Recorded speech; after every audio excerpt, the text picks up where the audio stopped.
just was, in fact, a heaven for all those who are even running away from areas of conflict in other parts of Nigeria. By the time of independence, though, tin mining was already in decline. Yet these disparate ethnic groups continue to live side by side, competing for ever fewer resources. Over the last decade, sectarian attacks and counterattacks have plagued Jos. The most recent outbreak of violence occurred in March 2010, when a machete-wielding mob from the Muslim Hausa Fulani ethnic group descended on the Christian village of Dogonahawa on the outskirts of the city. This is just the latest in a series of attacks on both sides of the community.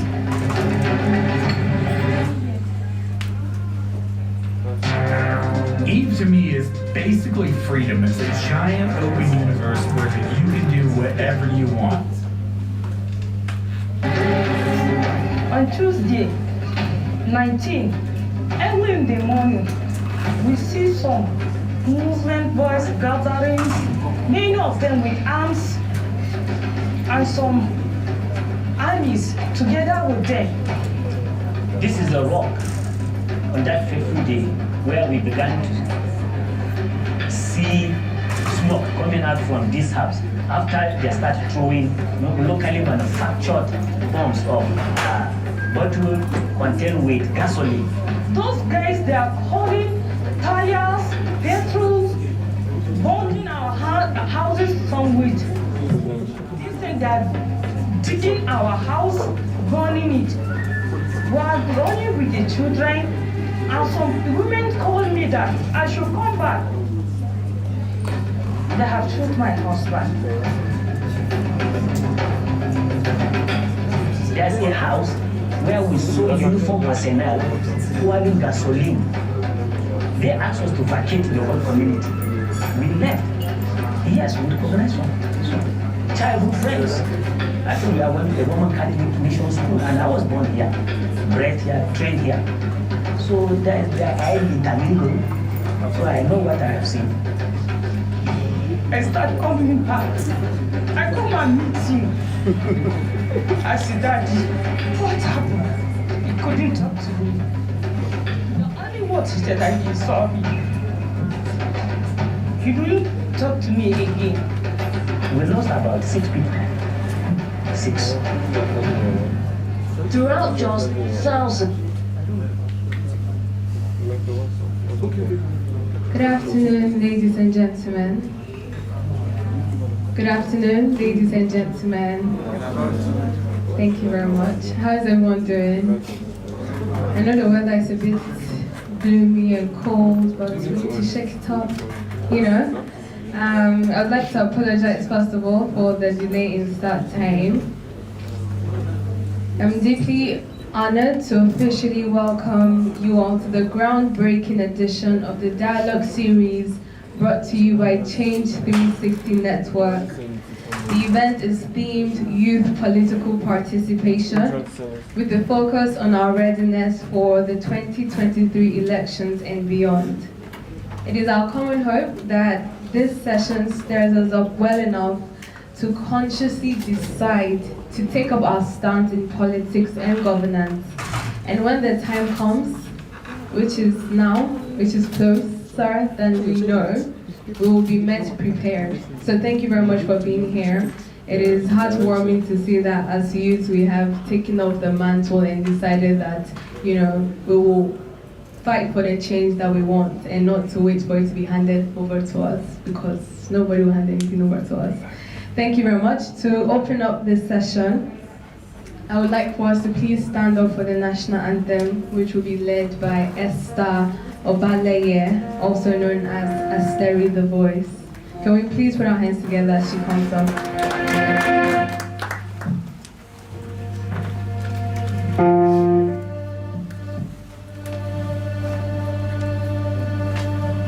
Arise, Lord, compatriots, Nigerians call, obey, to serve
Getting this work out there is of the essence. Hence, I would like to encourage all attendees to share excerpts of today's programs on all social media platforms using the following hashtags. Hashtag get involved, hashtag Change360, hashtag our time is now, hashtag do your part, hashtag young but ready, and hashtag we can rule. Thank you very much. So please make sure that when you post excerpts on Instagram, Facebook, I don't know if you guys have your VPNs. I didn't say nothing. Don't forget to use the hashtags, most importantly. And without much further ado, taking us further today with a brief on Change360 and the objectives of this program, I would like to invite Mr. Ayodeji Hughes. He's the co-founder and director of Change360 Network. With a round of applause, can we please make welcome Mr. Ayodeji to give us the opening remarks.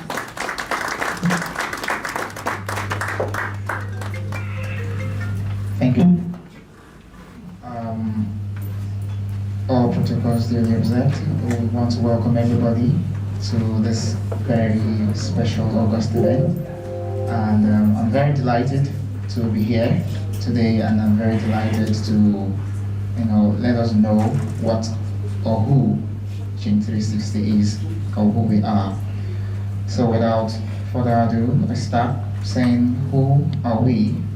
And so long have we searched and found that in Nigeria, especially in our political environment, we have rulers and not presumably leaders. And hence the birth of Change360 Network.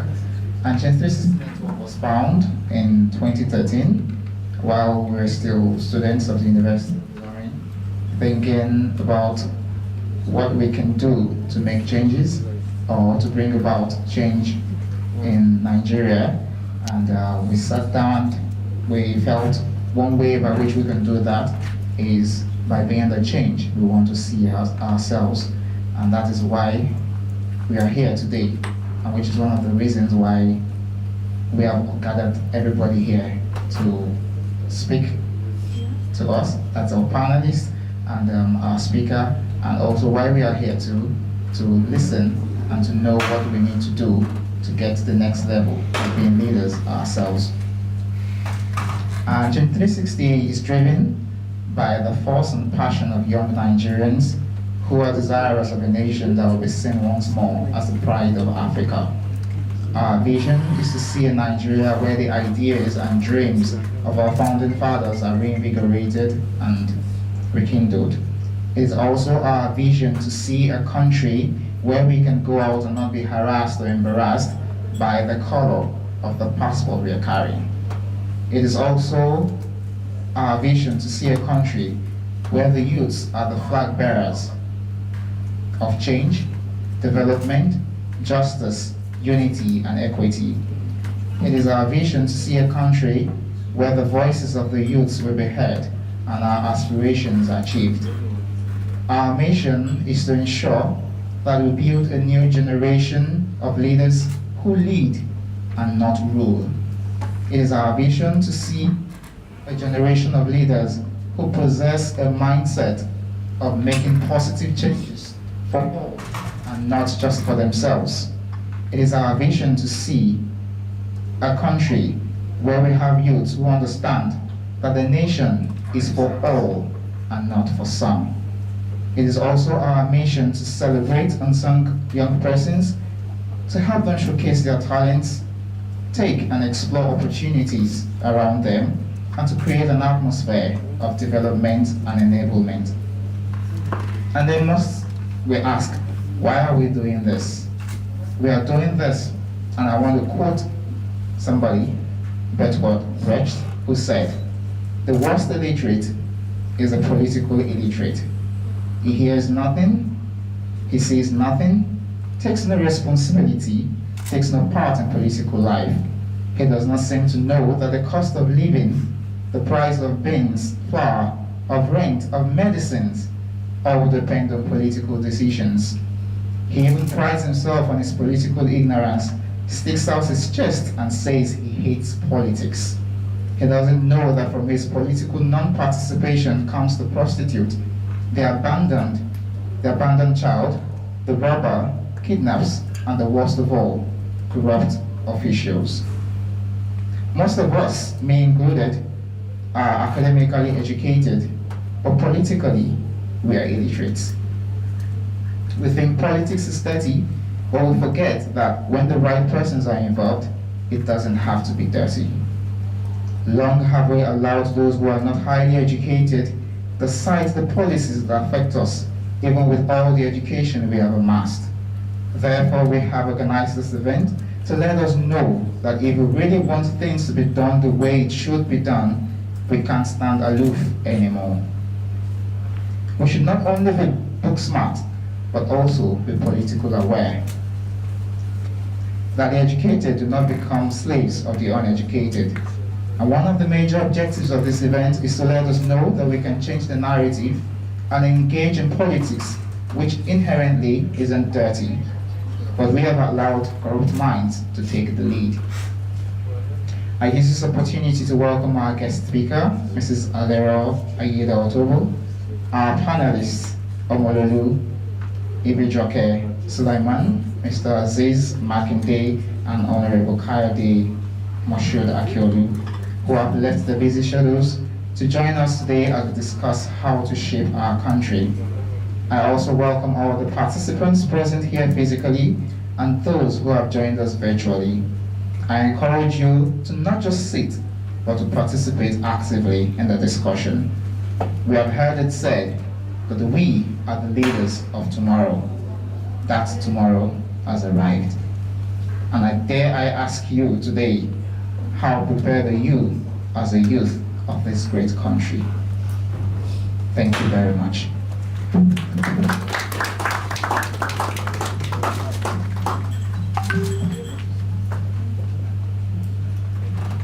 Can we please put our hands together again for Mr. Ayoke? That was an outstanding speech.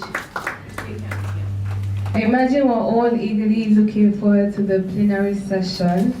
But before we get right into it, I would like to welcome an important guest in our midst today. She will be setting the tone and preparing the grounds for what is to come. She's a transformation strategist with an invaluable understanding of sector-wide reforms in Africa. She's passionate about reforming educational and health systems and transforming individuals and institutions. Her desire for education reform began when she served as senior advisor and transformation task team leader to a former Minister of Education. Ladies and gentlemen, to give us the keynote speech is the CEO of School of Politics, Policy and Governance, Mrs. Alero Aida Otobo. Please put your hands together as you come to the stage. Please don't stop clapping, please. Thank you so much.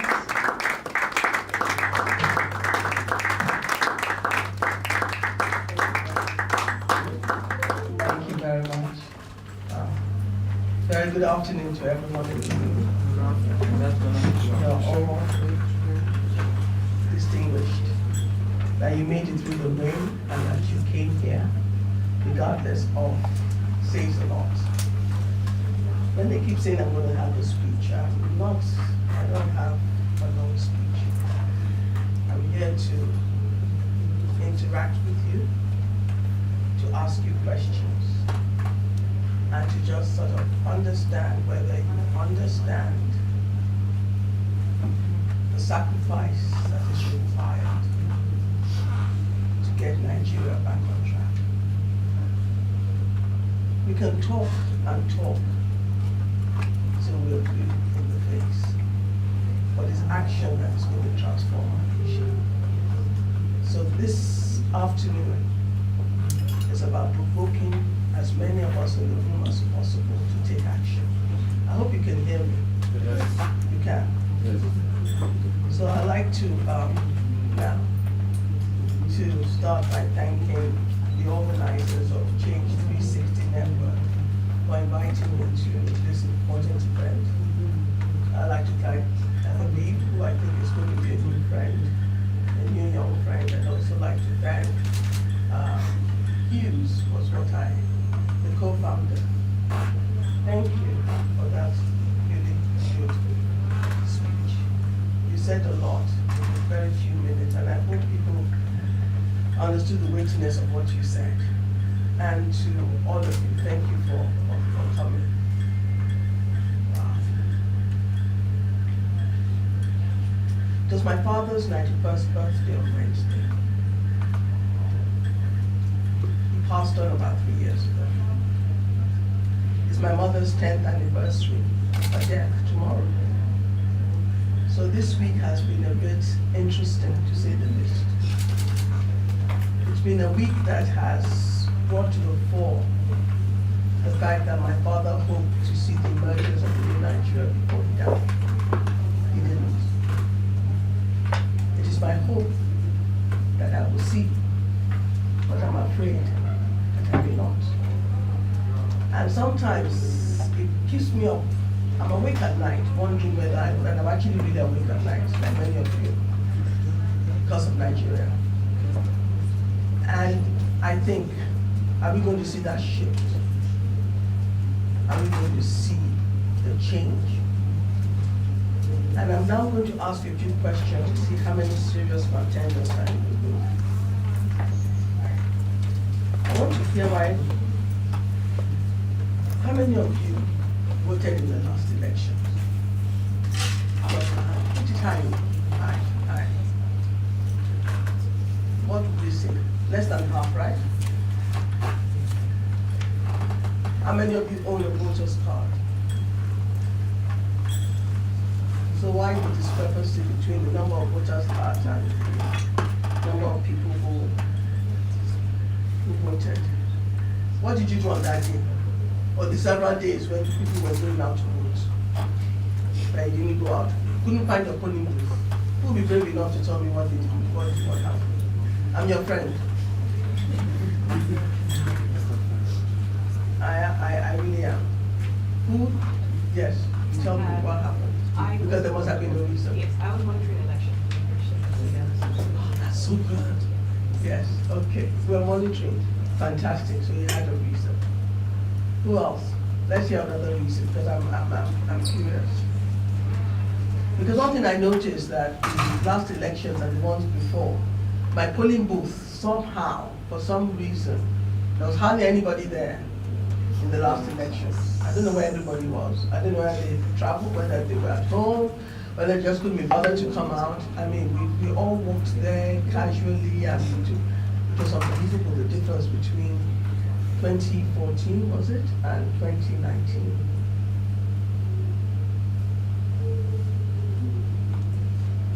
How many of you have read the Constitution? Even fewer still. I'm asking these questions because when I started my journey, I was in the banking industry, and I was a banker, and I didn't care two hoots about politics. In fact, what I was interested in was how well profitable my bank would be. They wired us to think that way. Until I left banking, I really thought the world ended with banking, started and ended with banking. I thought we were the best thing since sliced bread. I thought everybody out there really cared who was number one, number two, number three, and number four. When I left banking, I was quite disappointed to find that nobody really cared. All they wanted to do was come, withdraw their money in record time, and if possible, not come to the bank. And that was a great shock. The next shocker for me was then moving to Abuja and working with a former minister of education. And I thought I'll just leave banking and do that for a year and then go back to my real job. And I got to Abuja, got to the Ministry of Education, and I was shell-shocked. I didn't know that the education sector was in such a crisis.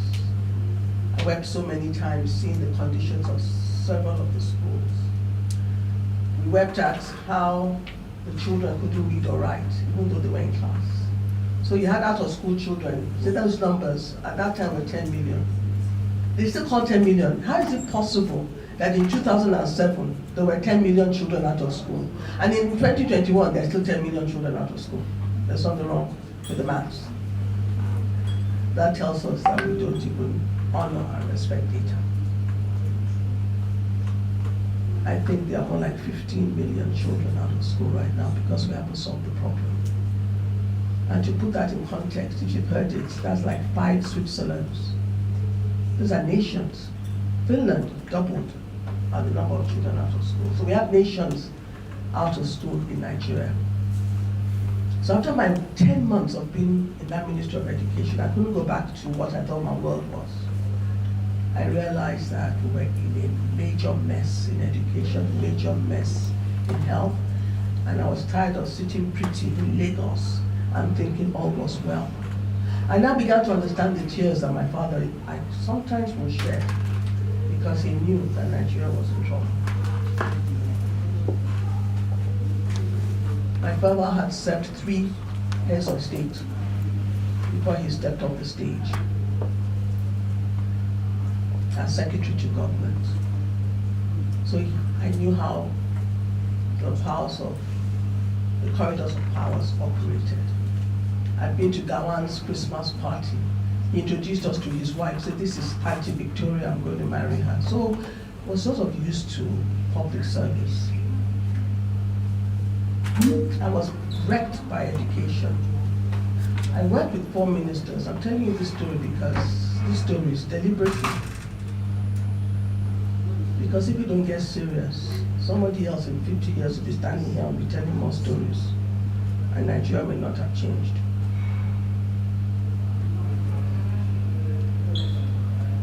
So, Mersin served 4 ministers in the Ministry of Education, and each one was worse than the other. So finally I got the message and stepped out. And we worked with international development partners. Then I realized we were going around in circles as well. So I stepped up that stage. And that's when the penny dropped. Unless you fix politics, Nigeria is not going anywhere. You can have the best Minister of Education, best Minister of Health, best Minister of, look at what is happening to the Minister of Power that was there that we thought you could solve the problem after doing so well in Lagos State. The last time I was in this room, he was here. And he was making excuses. He was trying to explain failure.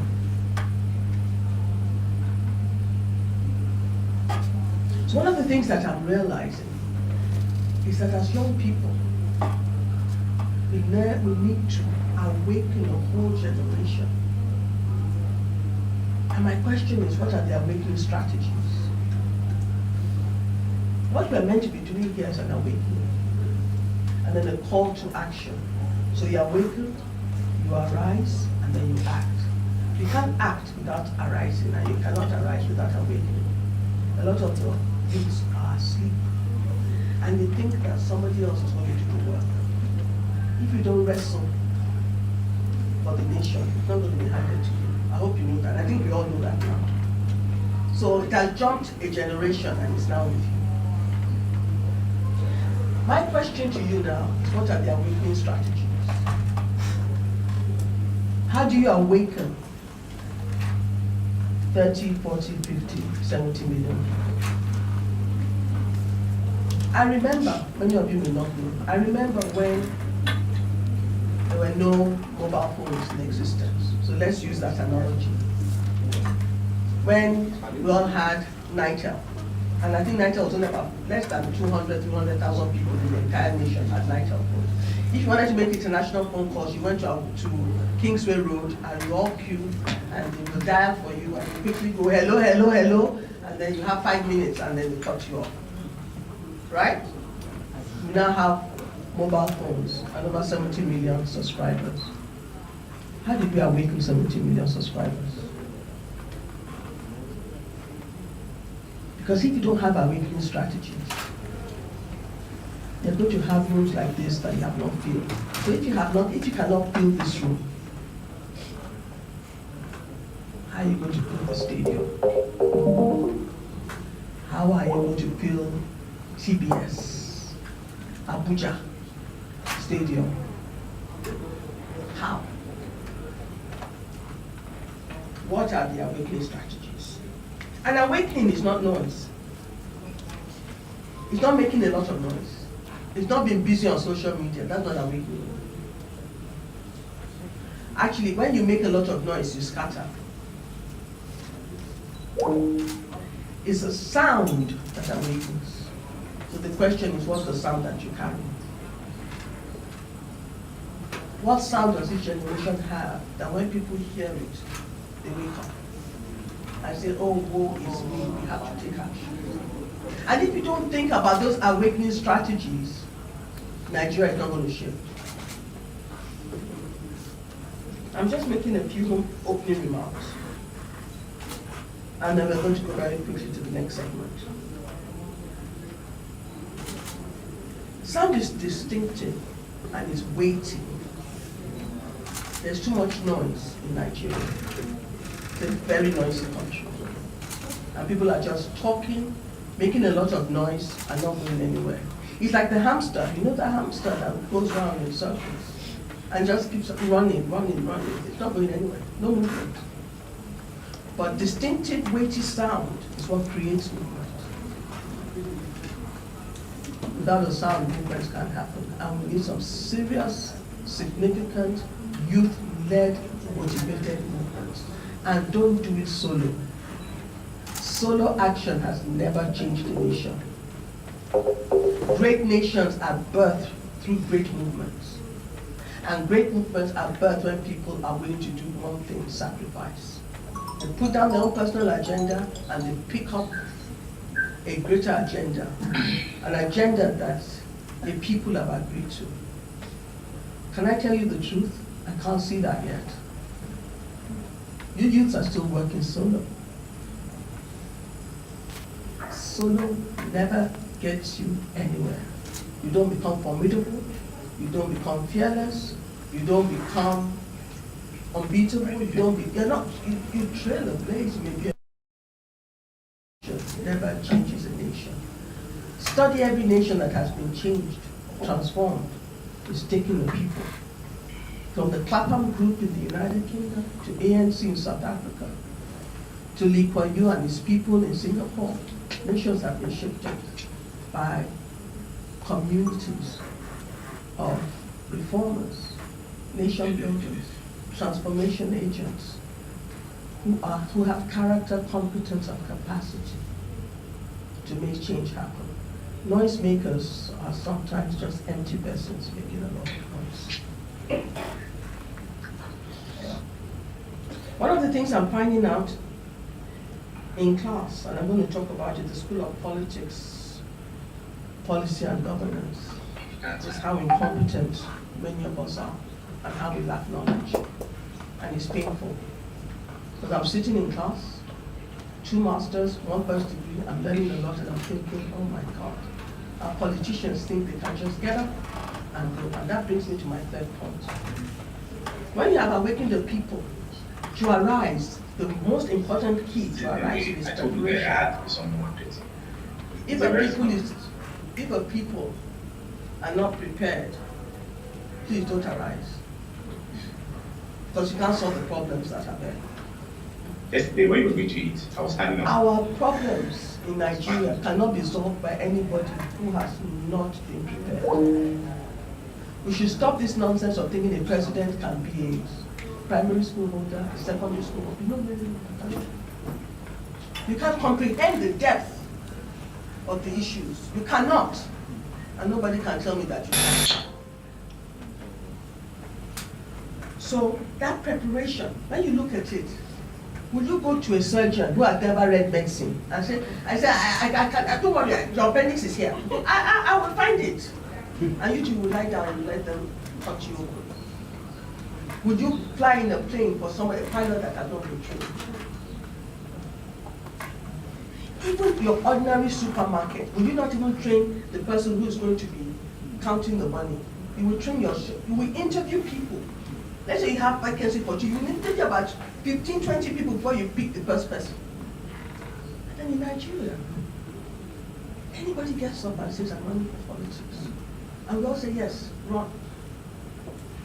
In the United Kingdom, there's a selection committee for members of parliament. You can't say you want to become a member of parliament without going through that selection committee. Then they will say, are you worthy to run for office? Do you meet our selection criteria? If you don't, go back, prepare, and come back. And when you come back, oh, you now meet it, you can run for office. 3 months to election, somebody suddenly wakes up and I think I should run. On what basis?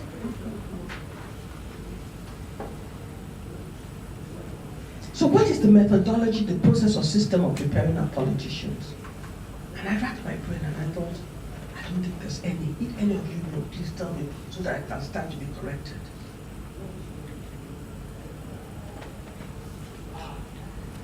But we're determined to instill one, and I'm going to tell the next 5-10 minutes, and that's where I'm going to. I haven't come to hash or rehash what the problems are, because I think most of us in this room know.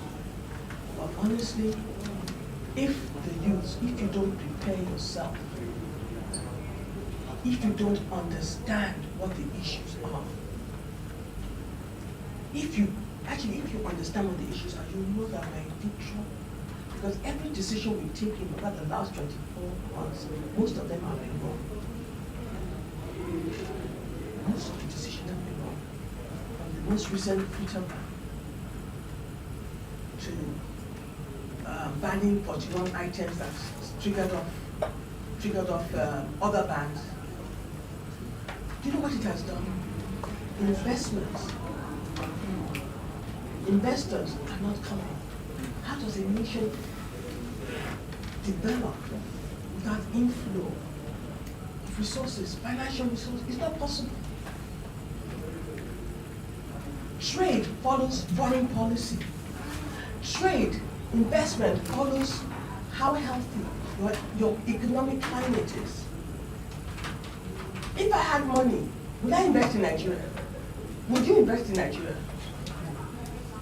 Will you not be afraid that I invest and in 5 years' time somebody comes and decides to just wipe away everything?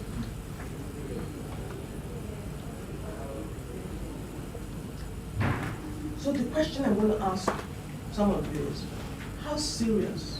Because I presume you're in this room because you want to participate. You want to get ready for 2023 elections and beyond. What action steps are you taking? What are you doing? Because like I said a few minutes ago, I found out very quickly that you can try and fix education and health and all that, but you take 2-3 steps forward, and then before you know what's happening, you're taking 5-10 steps backwards because the political climate begins to unravel a lot of the decisions you take. And before I ask them to play what I believe is part of the solution, and that's what we're here for. And I'm not saying, please, that you have to enroll in this school. I'm just giving you an example of how we're going to solve some of the problems. And I will tell you a few before we play the video, and then before my next half of my remarks. I'm a member of an education reform and innovation team. We very quickly realized as well that we want to solve education, we want to solve the problems in education. It's not about being a consultant and going from state government to state government and hoping that they will hire you and they will solve the problems. It's about all of us and those of us who understand how to transform schools and educational systems coming together. So it's a platform that is working in some states. And you can hire us, you cannot. You don't have to pay us. We're working for free because the consultants that are doing work elsewhere. But in coming to public sector, we have one agenda. Let's solve the problem in Nigeria. Another strategy after you're awakening people is that you better have models of excellence that work. Because if you don't show what works and what problem it solves, nobody is going to invite you to the table to solve the bigger problem. So 2 models of excellence that we've been working on is Teach for Nigeria and Slum to School. And Teach for Nigeria was, again, the teachers evidence, research showed, working with DFID in 5 states, a lot of the teachers that were asked to do primary 6 tests that they are set for primary 6 students, unfortunately, over 50–55% of them couldn't answer the questions for primary 6 children. There was one question, I saw the answers, several of them. If Musa left home at 7:15 and it took 15 minutes or 20 minutes to get to school, what time would it be? They couldn't give the right answer. Yes, they couldn't tell the time. That's a teacher that's going to teach a student time.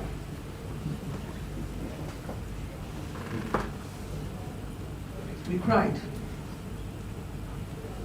There are many tears that have been shed. But the solution is not to say, oh, the solution is what can work.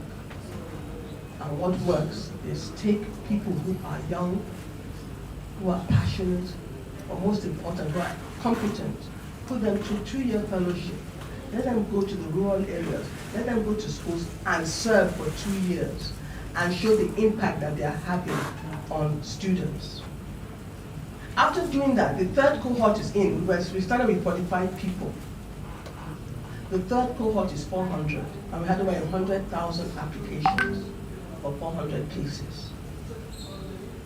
The state, one of the state government is now saying, come and influence our colleges of education. Come, we want a similar fellowship. We will now take on more teachers, but let us use your curriculum to teach our teachers. That's how you begin to change and begin to shape. So how many of you have initiatives? Unless you have, demonstrate excellence, demonstrate solution. You are a solution provider as a reformer. You won't be invited to the table. And then don't do it by yourself. Nothing solo. I said it before. So, as we're looking at one of the solutions, because we're going to prepare, getting ready for 2023, elections and beyond. By the way, it's not just 2023. I think we've started it. It's too late for 2023, to be honest. So add the next 4 years, 2027. SVPG is about 2027 and beyond.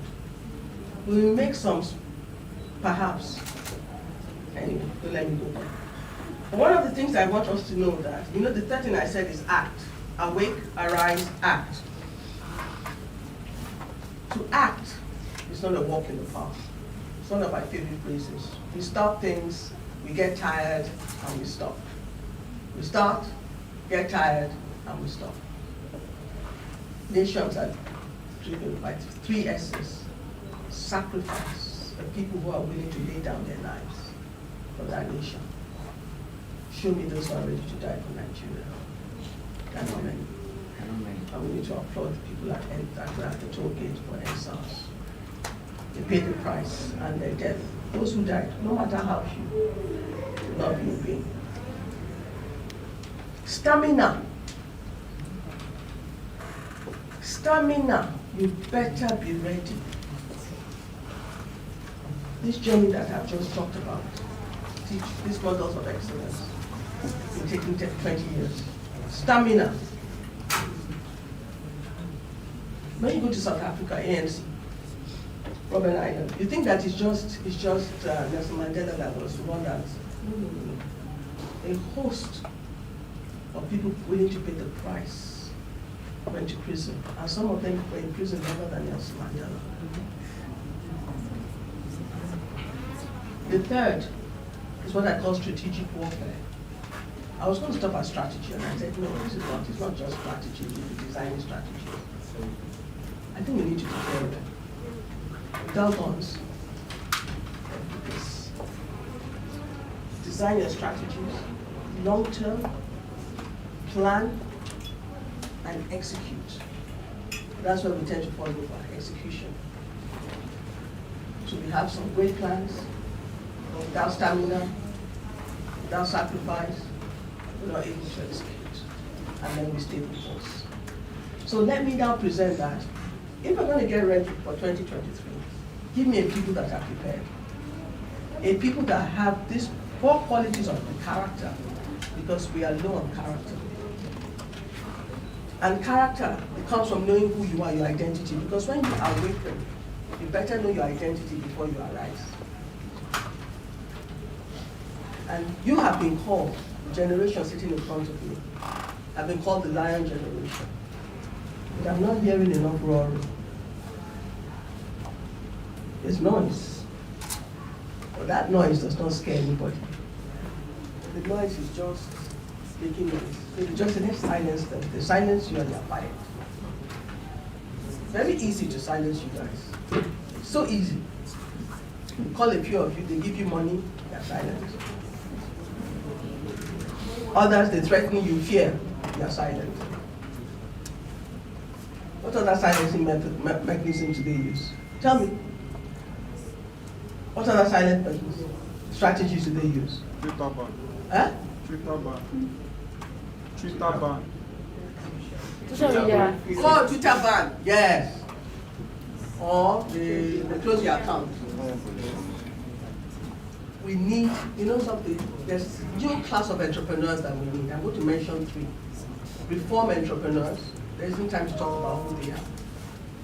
Policy entrepreneurs, and media entrepreneurs.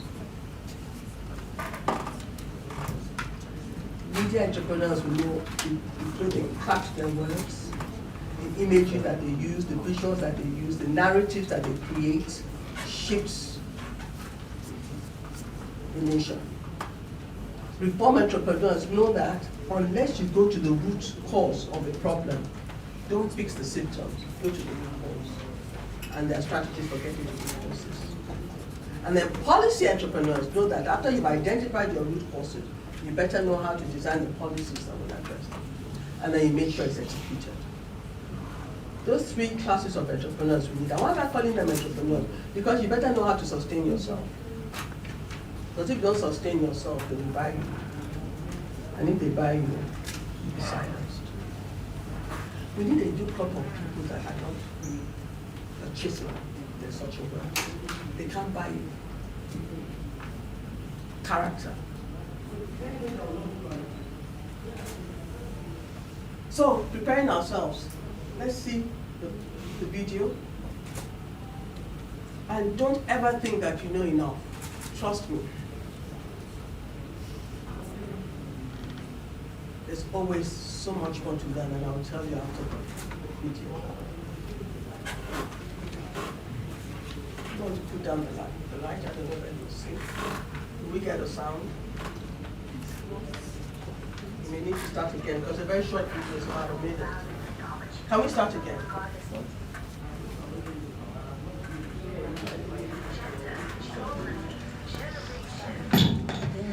Do you wonder how we can become a peaceful and prosperous nation?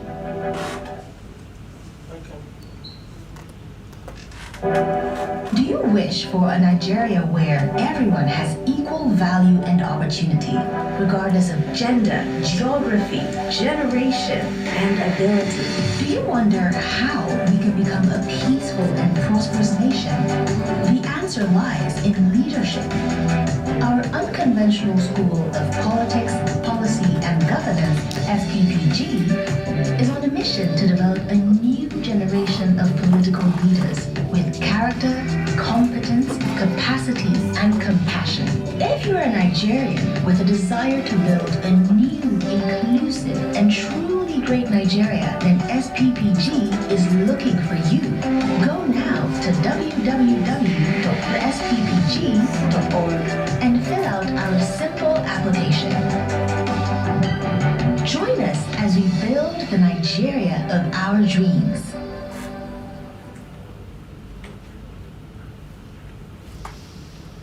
Thank you very much. We spent months, a large team of people to put together the curriculum of the school. What we mapped was the problems that plague nations in Africa, developing nations, and said, where are the gaps in competence, in knowledge, in understanding, and designed the solutions, the information that anyone who goes through will have an understanding, and you're going to see of the political economy, how to fix the economics, how to run for elections, and to understand the root causes of several of our problems. As I sit in class every single day, because I sit in class every single day as the CEO of the school, I'm amazed that I went to Oxford for my first degree. I went to UCL for a 2-year master's. And I went to London Business School for a Sloan Masters. There are only 3 Sloan Masters in the world: Stanford, London Business School, and I think Yale. And I learned something every single time I sit in class. I've learned that one of the root causes, you know, all these herders are Fulani. It's been like 400 years old problem. Centuries. It just emerges every 100 years.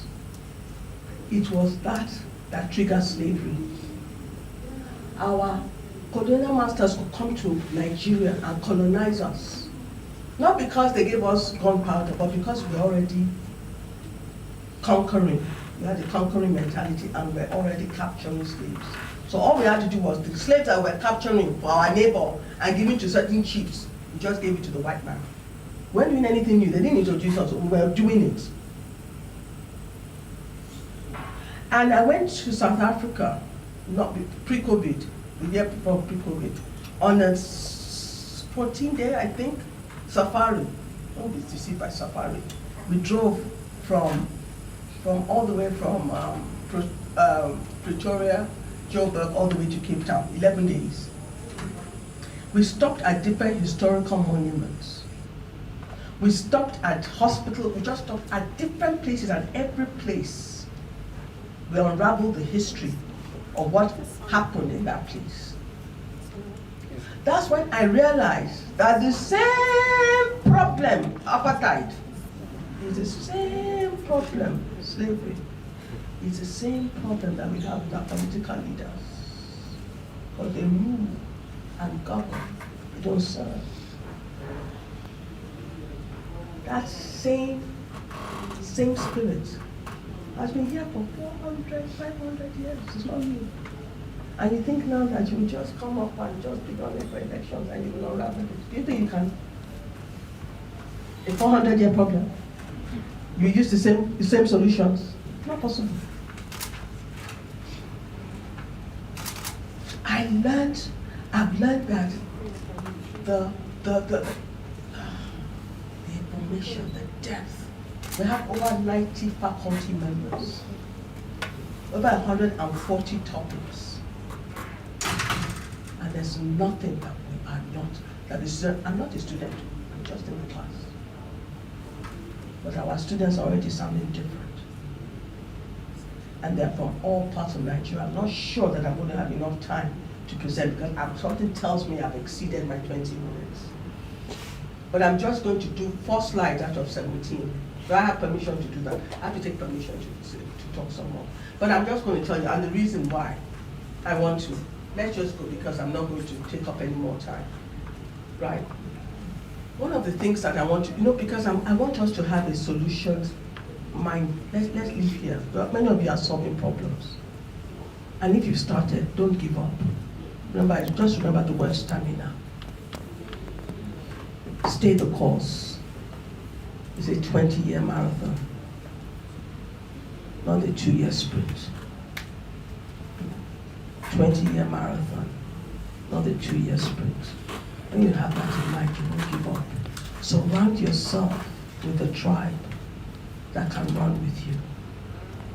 And don't give up. And then be super intelligent, super smart. So that when you solve the problems, you make sense. And then you have the boldness and the courage to say, if you do it this way, you're in trouble. Courage and boldness. Listen, that's why I say your generation has to be the lion. The most cowardly person, and I want to name it, I know you are recording, you will stop recording, is the CBN governor right now. And that guy really annoys me. I'm sorry.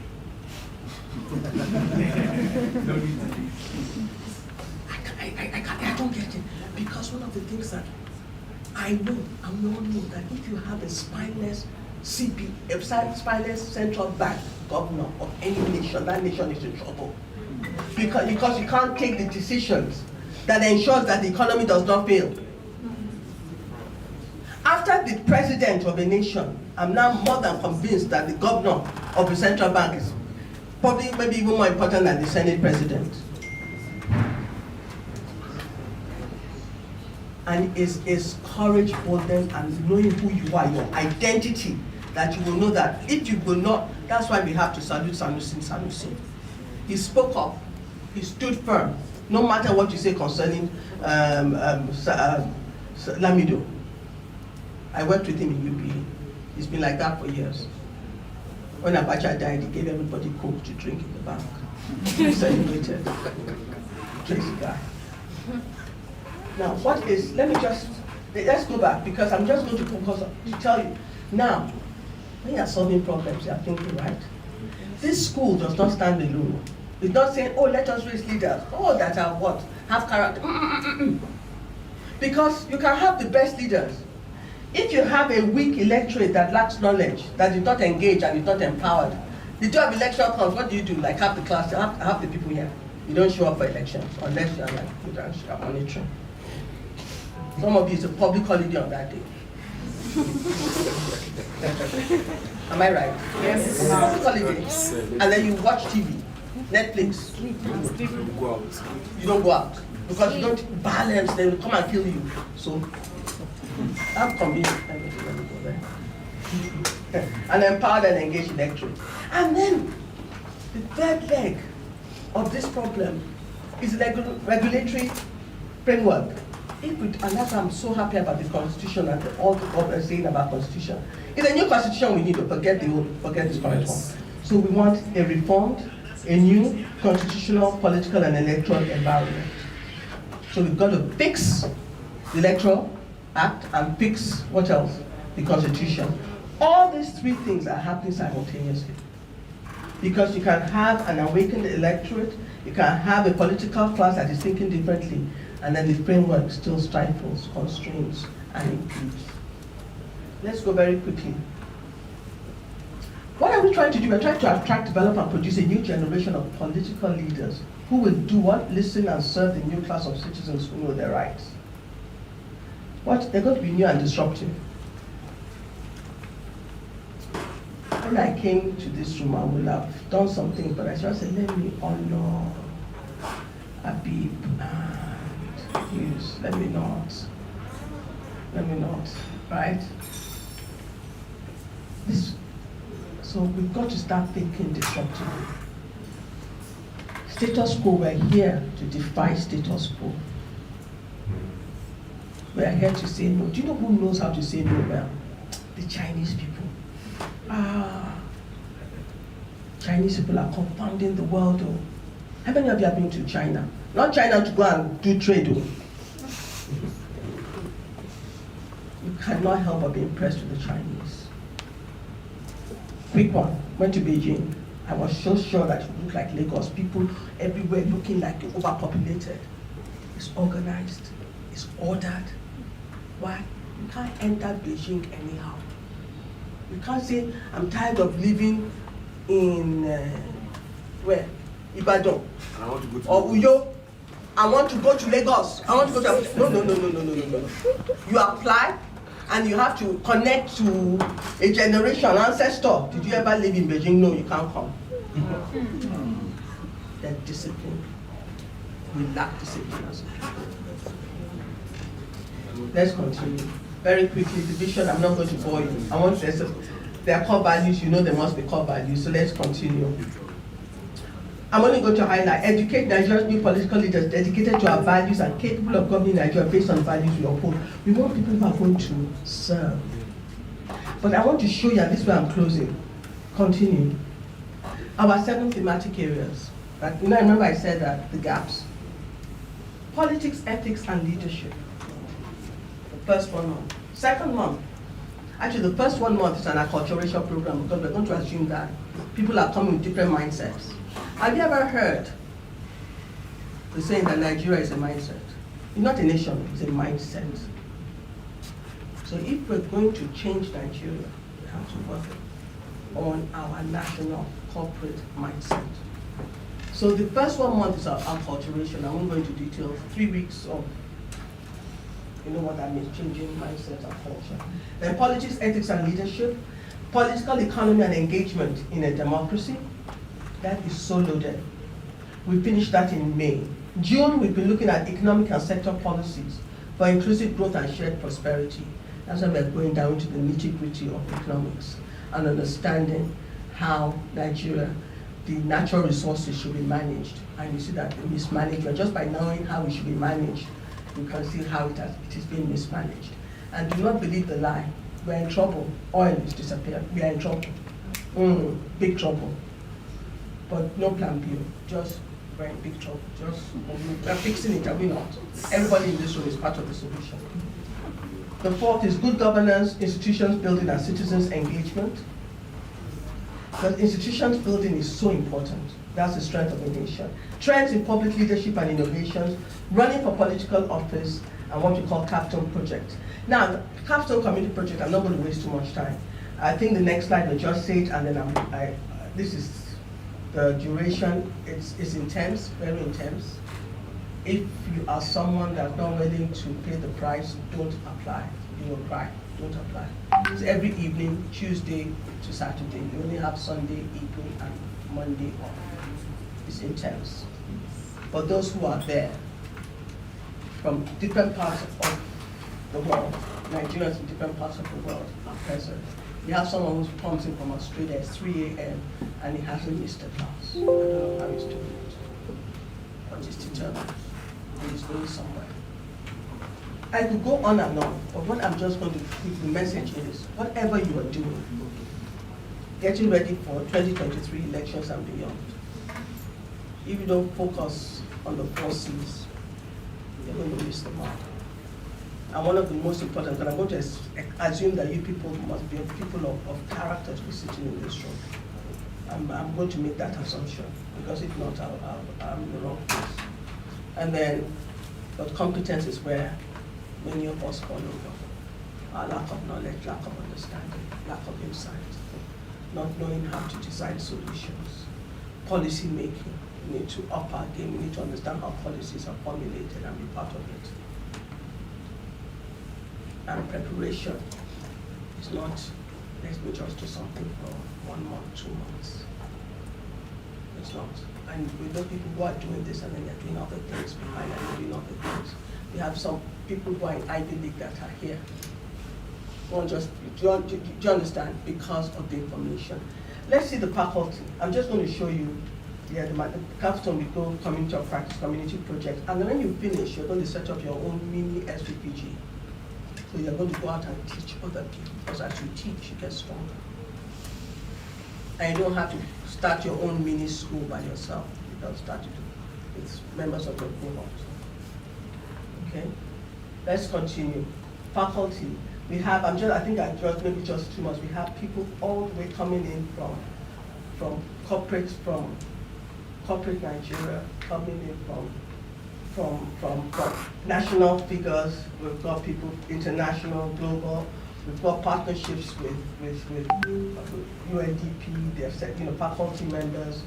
So these are some. This lady, I don't know how many of you heard of Kawala. She blew my mind. She's Cameroonian. The strategies that they are having, that they have laid down to get out the current president. They are so switched on. It's unbelievable. Let's continue. So we have Ayo.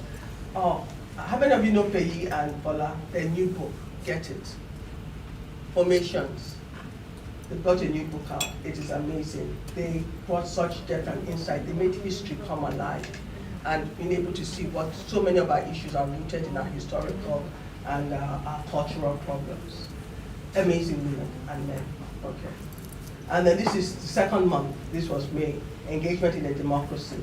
And we have a partnership with Hertie School of Governance in Berlin, and they've been sort of working with us and with Oxford University, and I think I'm going to close. And I'm only closing to say, prepare, get ready, and we're in a state of crisis. We have to save our nation, and it's going to take the next generation to do it. And that next generation must know their identity. You are lions, lions don't run. You have to release a sound. Don't make noise, it's not noise, it's a sound, and sound creates movement. If we have difficulty filling this room, how are we going to fill the National Stadium? God bless you. Thank you so much.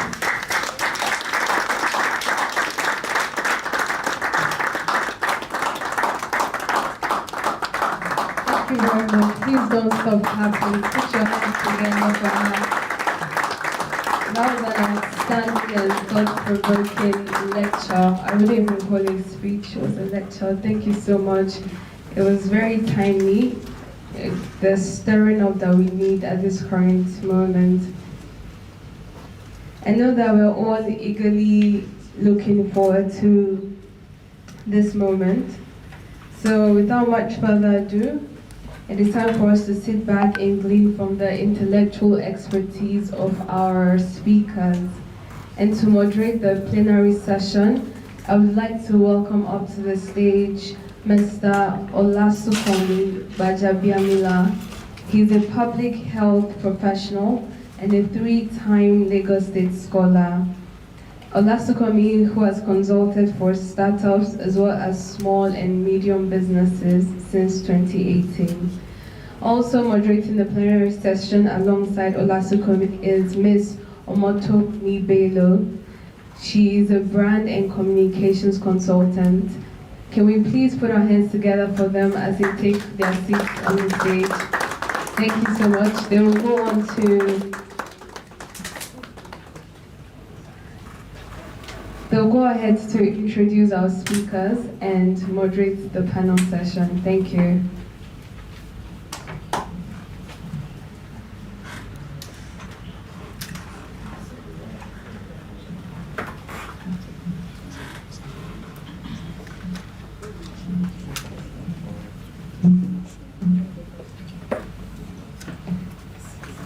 Good afternoon, everyone. It's nice to have everybody here. My name is Tomi Bello, as she introduced. I'm just going to go straight to introducing our panelists. Please, once I mention your name, please just come join us on the stage. I'm going to start with Omololu Shomuyiwa. Omololu Shomuyiwa is a media personality and currently a content creator and brand strategist at Alpha Vision, a subsidiary of Consolidation Media Associates.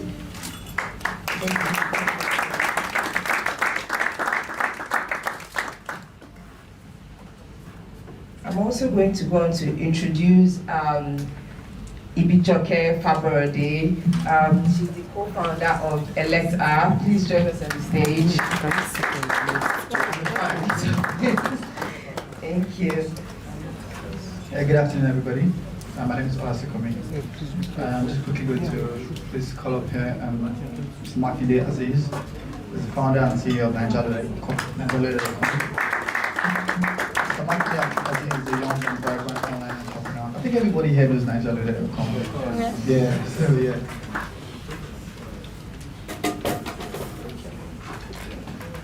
Mr. Makinde here, has impacted positively on many lives of the youth today.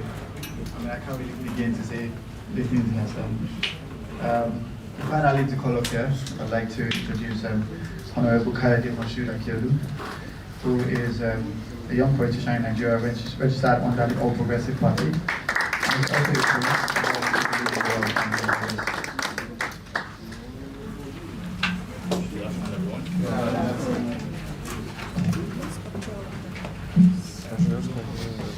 So without further ado, we're just going to go into the panel discussion immediately. So I'm going to throw this first question at everyone. So please, if you want to respond to the question, just let me know and then I'll pass the mic over to you. So we all know how diverse Nigeria is. Clearly, there's like different geopolitical zones. There's always the war going on Twitter, the tribal war.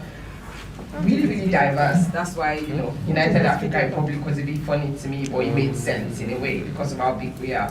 So what do you think is the importance of youth participation in politics in a country as diverse as Nigeria is? How important is it? And what should we be doing from now on to ensure that there is a free and fair election in forthcoming general elections in Nigeria? Because I'm not sure if everybody knows this, but I think there is something, I'm not sure what the exact statistic is, but to win an election, presidential election, you have to have 25%, you know, return of votes in certain geopolitical zones of the country. So if someone in Lagos wants to run and people in the northern part of Nigeria don't know who this guy is, or doesn't know the guy from the south, even if you have a certain number of votes that maybe exceeds like the highest number of votes, if you don't have 25% votes in some parts of Nigeria, you don't win. Like, you can't win because it doesn't work. So how do you think we can solve this when we have things like this as policies, which is what Mrs. Alero was talking about? It's a policy, it's there, it's not changing.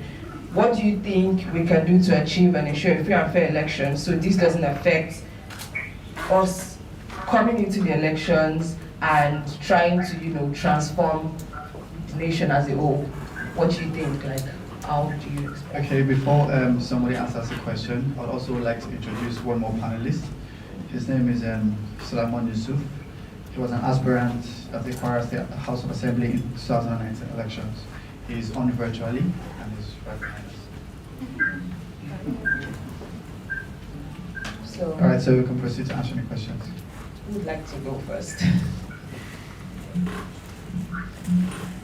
Hello everyone, my name is Kayode Moshood Akiolu, member House of Representatives representing Lagos Island Federal Constituency 2, Abuja. First of all, I want to thank Mrs. Alero for the well-delivered lecture. I thought I came for an event, but she came and actually gave me more lectures that I think I need to go and meet her in private. Thank you very much, ma'am. What's the question again? It says youth participation in politics. Okay. Country as diverse as Nigeria. Nigeria. Okay, first thing first. I would say maybe because I grew up on the barracks, I don't see myself maybe as a Yoruba boy, I see myself as a full-blown Nigerian because I was raised more or less by an Igbo man who was one of my dad's staff, but my father was busy going everywhere, so I was under my dad's staff. Okay, in a country as diverse as Nigeria, trust me, I don't think we have tribal issues when growing up in Nigeria. I always say it. It is when it is time for us to either go into politics or time for us to share something. That's when people raise up, they will bring up tribal sentiment, bring up religious, this and all. I went to King's College in Lagos. My very good friend, who's my friend to date, is from the Southeast. His name is Ugochukwu, right? So when we say a country as diverse as Nigeria, tribe and religion, let me just say diversity is only brought in by people. I don't want to say politicians because everybody plays politics in their own way. The first thing we need to look at is that there is diversity, but there is this saying that says there is strength in diversity. It comes down to how you want to see it yourself. So in a country as diverse as Nigeria, our diversity should be our strength, if we look at it very, very well. So it's left to an individual to know the way he wants to use it. So we are the upcoming generation, we are the young ones. We should know, just as Mrs. Alero said, we should stop making noise, we should make a sound. And if you want to make a sound, it's for us to come together, rub mind, brainstorm, and look at the best way out. I always use, sorry, how many minutes do I have? Sorry. 4 minutes. 4, okay, sorry. I always use football as an example. Nobody wants to know where you're from. All I want to know is who can put the goal in. I would say remove that man from Lagos and put that guy from Kano. He's the best person. So, but now, in relation to politics, right? I would say we should let the best brain go. Everybody here will know who is the best among us. But it is time for us to accept it. Forget what my people will tell me back home. I know who is the best for me. I brought down my friend from the US we've been friends for over 30 years. And when I was entering politics, I know what my people told me that, okay, Kayode, let this guy be your this. But I went down to the US, I brought somebody that knows me very well, that can tell me the truth. I brought him down, Ugochukwu, that he's one of the very few friends that will tell me the truth. So basically, diversity, to me, I always say, is just an excuse that we use in Nigeria when things don't go our way. I'm sure Mrs. Aloro, that has worked in Ministry of Education, would have seen several things in that nature, especially with admission into schools. Thank God you were in Ministry of Education. You saw the issue of admission, how people play politics into it, how some people will score 90 who can't get into a particular school, while certain people will score so much and say it's from an educational disadvantaged state. There's nothing called that. Are you up to the task? Yes. Are you not? Consider.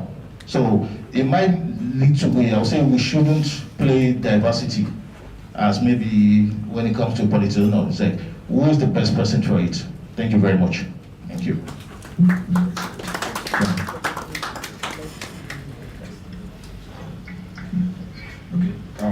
Good afternoon, everyone.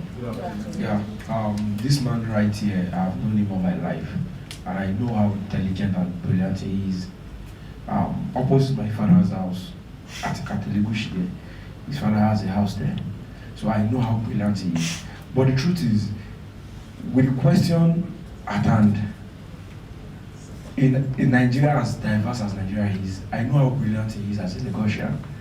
But then, when you have to put 25% of a region's vote, how do a man like this, that I know is brilliant, I know him personally because I'm a Lagosian, how does somebody from the southeast or from the northern part of Nigeria, how can a man like this, that I know is a progressive man, and he knows the damages like a policy like Twitter ban can cause to an economy and like everything, like a country like Nigeria, how does somebody in the southeast knows who this man is and the intention he has for Nigerians?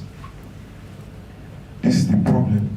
I think all the policies holding Nigeria are outdated policies. I grew up in Nigeria. I went to school in Nigeria. I intentionally went to school to Nigeria. When I did admission in Nigeria, I had nothing less than 40 million naira in my account. I intentionally went to Nigeria so I can understand the way of life there. And graduating from a Nigerian university, I won't allow my children, for any reason, graduate from a Nigerian university. Because I know how backward it is there. I own a blog. I know how much I pay for undergraduates that knows how to code. And I know how backward our lecturers are over there. They are 50 years backward. And a country like Ghana, I know how this thing is just common sense. And these people leading us, they know once we know our rights and our eyes are open, they won't have that privilege of leading us again. And no matter how progressive as you are, so far you pass that through the electoral system of Nigeria, you are going to meet the bad eggs. Now I know him, he needs the vote of the northern part of Nigeria. Somebody's going to take him to the north, and then they will start telling him, you have to kiss these asses before you can get to the top. And then once they start kissing asses, all his dreams and aspirations for the common Nigerians is going to become nothing because of a greedy set of people.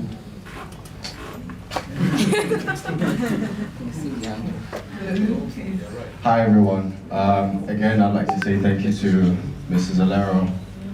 I do not feel like I should be sitting here. I feel like you should, because you told us pretty much everything we know, but in a way that actually stirred us up to actually start to think. Oftentimes at most we hear a lot of people say, oh, we want to see change. We want to see this happen. We start to compare ourselves. But how many people are asking the right questions and how many people are doing it to get us to where we want to be? So thank you again.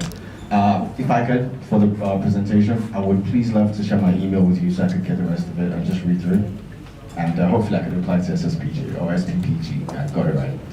Now, to the question at hand, my brother here is very, very emotional about it, and I understand.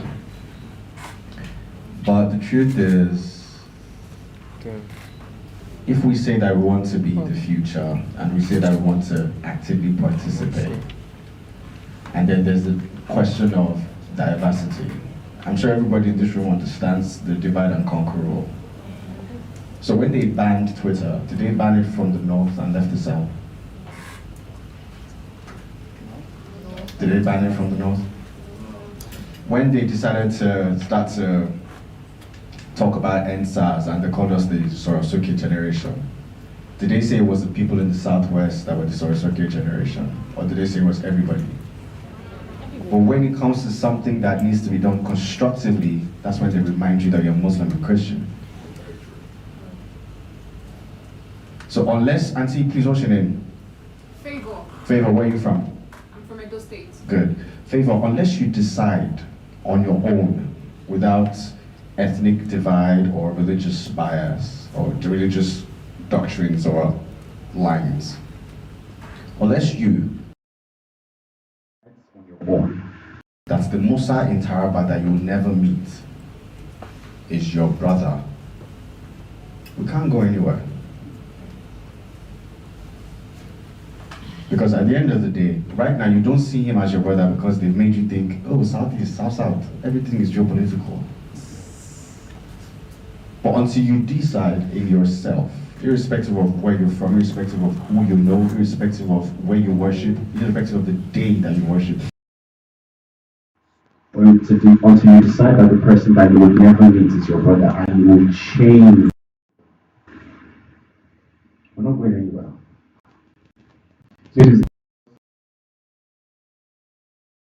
the question is, how many people, like she rightly said, how many people are ready to sacrifice? For example, if someone comes in here, how many of us will stay? I mean, after today, right?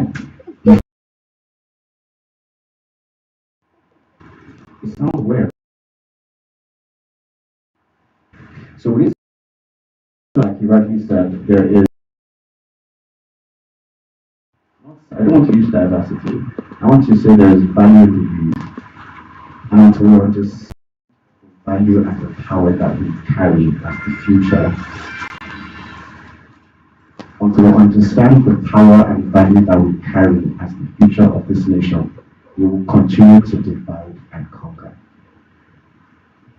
He said something, he said, oh, the right person, we know who the right person is.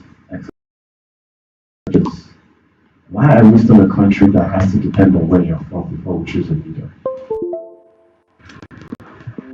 Why? Why does my brother there, because of the way his cap is worn, should be a candidate for 2023 because of the way his cap is or the kind of cap he's wearing? Why can't my brother, that I'm not saying you are, but why can't my brother that's wearing the black and white cap in the back be a candidate? But because Ogaya is wearing this kind of cap, he's suddenly a candidate, irrespective of what he knows or what he doesn't know. But this same person that's from a different part of the country is still the same educationally disadvantaged state. But such they have the votes in numbers. I'm sorry to say this, but we're in a country right now that's built to fail. And not just ask the questions, but act the questions.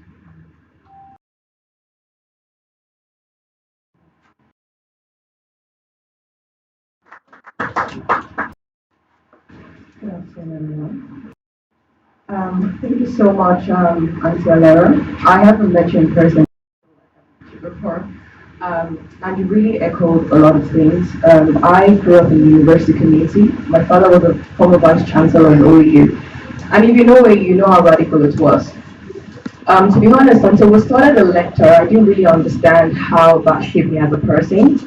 And when people, so initially people say, oh, you need to run, you're going to run for office someday.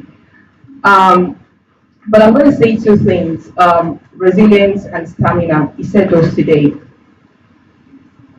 I could live another life, trust me, luxury, bougie life, but I chose to do differently.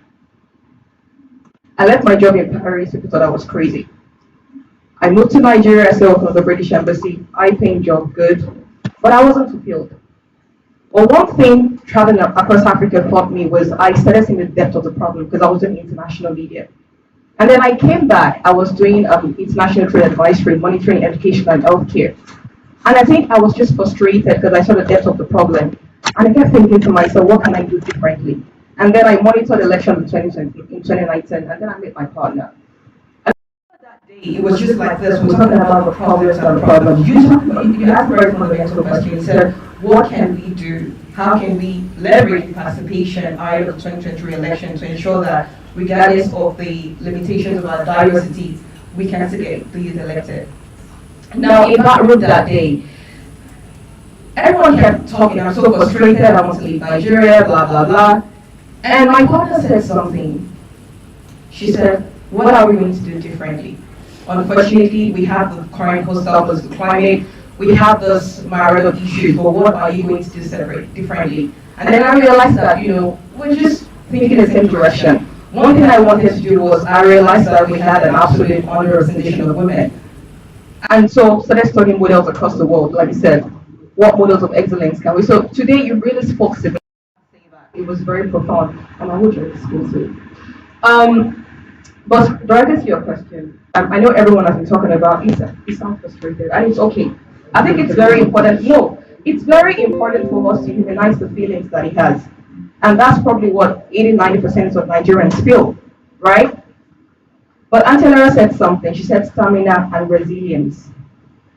There's so much brain drain going out of Nigeria. But how are we channeling it into brain gain? And I'm going somewhere with this narrative, so please follow me. Now, the NSAS campaign, the infrastructure, the Baghdad campaign was funded by a lot of Nigerians in the diaspora, like never before. We haven't seen that before. Regardless of our ethnic lines, of our religious, differences, everyone came together. And for me, I think that was a lesson. A lot of people consider the NSAS campaign a failure. I would say something. It awoke a great sense of social consciousness across the board, no matter how subtle it is. And a lot of people are riding on that, subconsciously or consciously, whether we like it or not. Now, there's something we can point to that our generation did differently. Are there some lessons we could learn? Are there things we could unlearn? Are there ways to organize better next time? Are there ways we could make our demands known and get what we want to get? Are there ways to negotiate better with government?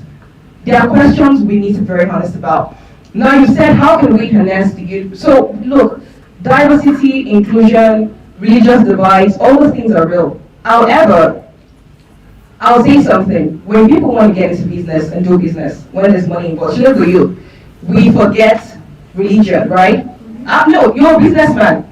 And so you also said something like, you said we need 3 types of entrepreneurs: the media entrepreneurs, the reform entrepreneurs, the policy entrepreneurs.